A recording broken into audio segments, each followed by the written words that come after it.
Workers' compensation. Workers' compensation insurance covers the cost of medical care and rehabilitation for workers injured on the job. It also compensates them for lost wages and provides death benefits for their dependents if they are killed in work-related accidents, including terrorist attacks. The workers' compensation system is the exclusive remedy for on-the-job injuries suffered by employees. As part of the social contract embedded in each state's law, the employee gives up the right to sue the employer for injuries caused by the employer's negligence and in return receives workers' compensation benefits regardless of who or what caused the accident, as long as it happened in the workplace as a result of and in the course of workplace activities. Workers' compensation systems vary from state to state. State statutes and court decisions control many aspects, including the handling of claims, the evaluation of impairment and settlement of disputes, the amount of benefits injured workers receive and the strategies used to control costs.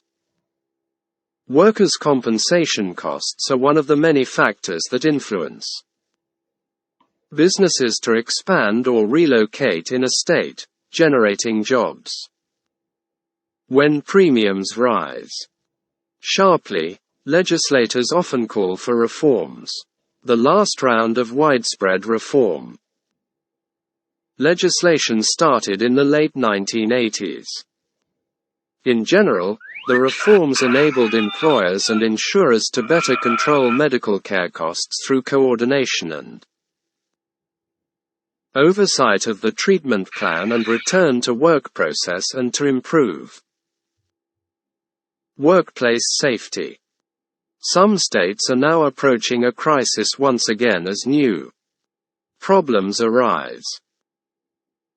The workers' compensation social contract, the industrial expansion that took place in the United States during the 19th century, was accompanied by a significant increase in workplace accidents.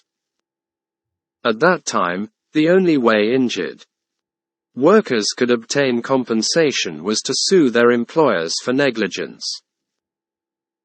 Proving negligence was a costly, time-consuming effort, and often the court ruled in favor of the employer. But by the early 1900s, a state-by-state pattern of legislative proposals designed to compensate injured workers had begun to emerge. Wisconsin enacted the first permanent workers' compensation insurance law. In 1911, New York had enacted a law a year earlier, but it was found unconstitutional, and by 1920 all but 8 states had enacted similar laws. By 1949 all states had a workers' compensation system that provided compensation to workers hurt on the job, regardless of who was at fault. The costs of medical treatment and wage loss benefits were the responsibility of the employer, which were paid through the workers' compensation system. 74 Insurance Handbook, www.ie.org/insurance-handbook. Insurance topics updates at www.ie.org/issues_updates.